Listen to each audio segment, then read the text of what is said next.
Tu pars quand? Je pars en Haïti dans une semaine. En fait, Tu vois, il n'y a pas d'hasard. la Guadeloupe, c'était juste une escale technique puisqu'il y a des amis qui ont souhaité que je fasse une conférence sur le rôle de la femme dans l'histoire de l'Afrique. Donc, je suis passé en Guadeloupe pour faire 2 conférences et là, je me rends en Haïti. Et je pense que je ferai le tour des universités pour en parler en présentant des preuves irréfutables. Parce que ce que les gens ne savent pas dans la Caraïbe, d'ailleurs, il y a un problème de connexion puisqu'il n'y a pas assez de bateaux pour faire cette connexion. Et si je pense qu'il y avait cette possibilité de se rendre dans différentes îles, le mépris des Haïtiens serait tombé à l'eau. Puisque la Guadeloupe a connu une période de liberté entre 1794 et 1802, mais c'est grâce justement aux Haïtiens. Une année auparavant, les Haïtiens se sont affranchis. Parce que souvent on dit qu'on a libéré les esclaves en Haïti. Les Haïtiens n'ont jamais été libérés. Ils se sont affranchis tout seuls avec la machette. Donc voilà pourquoi Non, mais les Haïtiens sont les premiers Africains déportés dans la Caraïbe qui ont brisé les chaînes de l'oppression. Ce monsieur est un grand professeur. Il est juste de passage en Guadeloupe. Sans le savoir. Mais il n'y a pas Je peux d'hasard. rajouter quelque chose. Vas-y. C'est à toi le micro. Nous devons savoir que Haïti a eu pour vocation de libérer toutes les nations opprimées. Ce qu'on ne dit pas assez souvent, lorsque la Grèce a été dominée par les Ottomans, au milieu du 19e siècle, ce sont les Haïtiens, sous la présidence de Jean-Pierre Boyer, qui ont libéré la Grèce. Et ce sont des choses qui n'apparaissent pas dans les manuels scolaires. Une autre information inédite, c'est grâce à la voix d'Haïti que l'État d'Israël a été créé en 1948. Donc ça, ce sont des choses que les gens doivent savoir. Haïti a été le pays le plus démocratique du monde, puisque toute personne qui arrivait sur le sol haïtien était considérée comme nègre. Donc tous les opprimés de la planète trouvaient refuge en Haïti. Et ce pays est devenu aujourd'hui une vitrine effrayante de la pauvreté. Je suis obligé d'insister sur le mot de vitrine parce qu'il a subi un blocus qu'aucune nation n'avait subi.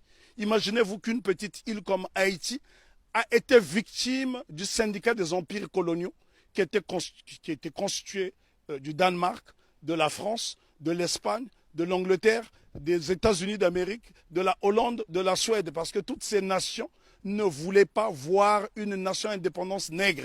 Et souvent on dit de Haïti que ça a été la première république nègre. Non, Haïti n'a jamais été une première république nègre, ça a été un empire africain reconstitué, puisque l'empereur Jean-Jacques Dessalines va se faire couronner empereur Jacques Ier. Donc c'est la noblesse africaine. Attends, parce que là, je pense qu'ils ont trop d'informations. Finir par me mettre Non, mais c'est important parce que nous avons une méconnaissance de notre histoire. Et c'est pour ça que je suis venu jusqu'à Bastère.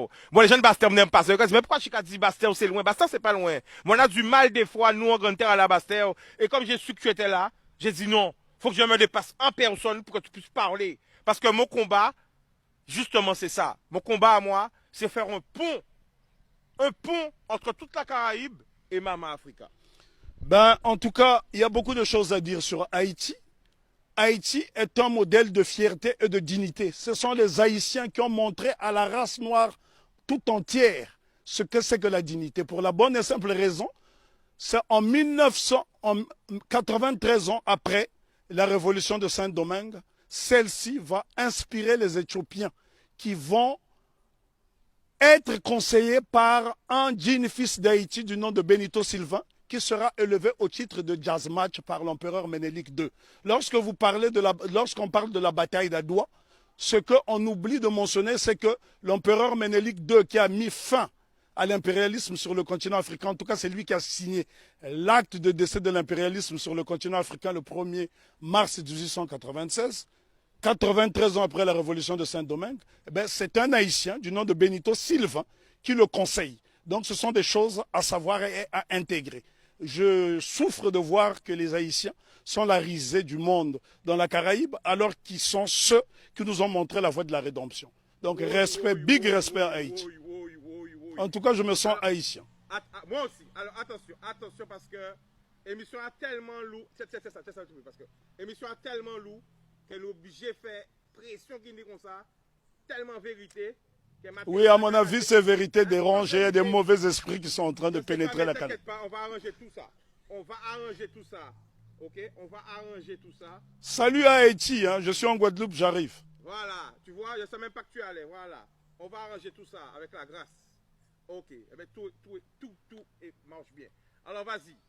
Alors, pourquoi justement nous avons, nous, tout près comme ça d'Haïti, on a cette méconnaissance de l'histoire? C'est tout simplement parce que on a isolé la Guadeloupe et la Martinique pour ne pas que l'exemple d'Haïti fasse tache d'huile dans la Caraïbe. Voilà la crainte. Parce que Haïti a été une nation prospère. Il faut visiter Haïti pour se rendre compte. Lorsque vous voyez Haïti, Haïti est avant tout le symbole du panafricanisme, puisque le second chef d'État d'Haïti, c'est l'empereur, plutôt le roi Henri Christophe, qui était originaire de Grenade. Donc Haïti a eu pour chef d'État un homme de la Grenade et qui a été l'un des principaux bâtisseurs, qui a créé le Palais de la Monnaie, qui a bâti 15 châteaux, qui a bâti 4 forteresses, notamment la citadelle Henri, qui est le plus grand fort des Amériques. Et ce bâtiment est tellement beau qu'il faut le voir depuis le ciel pour en apprécier, pour apprécier l'ouvrage d'art que c'est. Parce que n'oubliez pas que deux édifices essentiellement ont défié le temps. La citadelle Henri et le palais de Sans Souci qui avait 365 portes et fenêtres. Ça veut dire que le roi Henri Christophe pouvait se permettre d'ouvrir une porte, une fenêtre par jour pendant toute l'année. Et c'est pour vous dire à quel point, et les architectes étaient tous noirs. Si vous allez par exemple dans la commune, dans la ville de Kenskoff, vous trouverez le fort Alexandre et le fort Jacques qui sont reliés par un tunnel et c'est à 1200 mètres d'altitude. La question qu'on doit se poser, comment les Africains déportés à Saint-Domingue ont pu construire ces édifices qui ont défié le temps. Aujourd'hui, lorsque vous voyez un cyclone dans la Caraïbe, il suffit d'un petit cyclone pour que les maisons s'envolent, alors que les Africains ont fait exploser leur génie pendant la période de captivité, bien que les Haïtiens se sont affranchis dès 1793, parce qu'il ne faut pas croire à ce que les historiens disent en faisant croire que les Haïtiens ont été libérés. Non. Lorsque les négriers sont arrivés, les Haïtiens étaient déjà libres, puisqu'ils avaient lancé ce fameux slogan « Coupez tête, boulet caille ». Et il y a un homme dont on ne parle pas, on parle souvent de Toussaint Louverture, qui fut le plus grand des généraux nègres de tous les temps. On parle de Jean-Jacques Dessalines, je dis béni soit leur nom pour l'éternité, mais seulement il y a un jeune colonel qui s'est battu âprement lors de la bataille de Vertières, c'est Capois-la-Mort, François Capois-la-Mort, qui a défié les canons de l'insolence, les canons de l'arrogance en disant « j'aime la mort ». Et Capois, on le retrouve sur le billet de Sangourde en Haïti. Ce sont là des éléments essentiels que nous devons connaître afin d'aller vers l'émancipation définitive. Alors, en résumé, pour parler d'Haïti. On ne peut pas résumer l'histoire d'Haïti, elle est trop belle, elle est trop grande, elle est trop belle. L'histoire d'Haïti, oui, on ne peut pas résumer l'histoire d'Haïti. Haïti, on doit en parler avec passion. Moi, je suis né sur le continent africain, mais je suis né au Congo, mais ce sont les Haïtiens qui m'ont montré le chemin de la liberté, parce que lorsque le Congo, aujourd'hui dit démocratique, accède à l'indépendance le 30 juin 1960, la Belgique tente de saboter l'indépendance de cette jeune nation. Et ce sont les Haïtiens qui vont venir par souci de panafricanisme aider le Premier ministre Patrice Lumumba qui malheureusement sera assassiné 6 mois plus tard. Ce sont les Haïtiens qui ont brisé le blocus de la France en Guinée. Ce sont les Haïtiens qui ont bloqué le blocus de la Belgique en République démocratique du Congo. Donc nous sommes redevables tous en Haïti. Alors la famille, attention, je vais te stopper parce que tout ce que tu dis là, moi personnellement, je n'étais pas au courant et je pense qu'il y a beaucoup de personnes qui ne sont pas au courant. Mais le problème, ce n'est pas seulement de le dire, il faut le prouver parce que j'ai une base de données assez solide et j'ai assez d'éléments pour le montrer. Quand vous voulez, invitez-moi, je vous ferai un exposé dense sur Haïti. Il nous faudra 2 jours parce que lorsque je parle d'Haïti, je suis dans un temps second. Je suis en transe. On ne peut pas parler d'Haïti de façon légère parce que cette révolution est la première depuis que nous avons perdu l'initiative historique. C'est la première qui est victorieuse parce qu'il y a eu des révolutions aux États-Unis. Il y en a eu au Brésil, notamment avec la création du Quilombo de Palmarès au Brésil avec Zumbi. Mais sauf que toutes ces révolutions dans la Caraïbe ont été étouffées. Si vous allez par exemple en Antigua, vous avez un village qui s'appelle Liberté où les Africains se sont affranchis très tôt. Mais toutes ces tentatives de souveraineté n'ont pas été concrétisées. Donc ce sont les Haïtiens qui vont pérenniser. N'oublions pas que Haïti sera envahi pendant 29 ans par les États-Unis d'Amérique pour punir cette nation d'avoir vaincu les Blancs. C'est Haïti qui a libéré l'Amérique latine avec Simon Bolivar. Et encore, lorsqu'on dit que c'est Haïti qui a libéré, ce n'est qu'une partie d'Haïti, puisqu'à cette époque, Haïti était divisé en deux. Il y avait Haïti du Nord, qui était un royaume dirigé par le roi Henri Christophe, et il y avait le Sud, la République du Sud d'Haïti, qui était dirigée par Alexandre Pétion. Et ce bout de terre d'Haïti du Sud va donc donner des soldats, de l'argent à Simon Bolivar pour aller libérer une bonne partie de l'Amérique latine. Si vous observez les drapeaux de l'Équateur, du Venezuela, de la Colombie, vous trouverez des armoiries similaires, même les couleurs, à celles du drapeau d'Haïti. Donc c'est très important pour nous d'étudier Haïti parce que Haïti, c'est le symbole de notre fierté. Et les gens dans la Caraïbe doivent intégrer cette notion. Si les Haïtiens n'avaient pas lancé ce slogan « Coupé tête boulet caille » qui a fait trembler le monde entier, ben, probablement que l'abolition de l'esclavage aurait eu lieu peut-être plus tardivement. Est-ce que tu peux nous donner des exemples de pays? Parce que là, on est en direct. L'exemple que je peux vous donner. Quel pays a été aidé par Haïti? Ben, le Congo, pays dont je suis originaire, la République démocratique du Congo a été aidée par Haïti parce qu'en 80 ans de colonisation belge, les Belges n'ont même pas été fichus de former une dactylographe. Et la première dactylographe qui va dactylographier le discours de Lumumba, c'est Suzanne Peck, qui est la mère de Raoul Peck. Donc Haïti est au cœur de notre émancipation.